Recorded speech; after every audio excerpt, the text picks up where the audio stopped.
Hi hello guys, RRB group D పరీక్షలకు సంబంధించిన admit కార్డులు విడుదలయ్యాయి.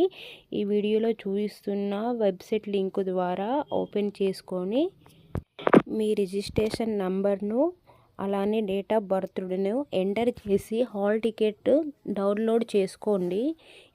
ఈ నెల 27 నుంచి 2026 జనవరి 16 వరకు ఎగ్జామ్స్ జరుగుతాయి.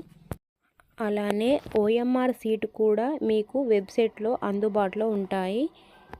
మీలో ఎవరైతే ఆర్ఆర్బికి అప్లై చేసిన వాళ్ళు ఉంటే అడ్మిట్ కార్డు చూసుకోండి. అలానే మీ ఫ్రెండ్స్ కూడా ఈ వీడియోను షేర్ చేయండి. నా వీడియో మీకు నచ్చినట్లయితే లైక్ చేయండి, షేర్ చేయండి, సబ్స్క్రైబ్ చేసుకోండి. మీకు ఏమైనా డౌట్గా ఉంటే నా కామెంట్స్లో తెలియపరచండి. మరెన్నో న్యూ వీడియోస్ మీకోసం అప్లోడ్ చేస్తూ ఉంటాను. మీకు ఏమైనా వీడియోస్ కావాలన్నా కూడా నా కామెంట్స్లో తెలియపరచండి. నేను ఆ వీడియోస్ అప్లోడ్ చేస్తాను. ఓకేనా ఫ్రెండ్స్?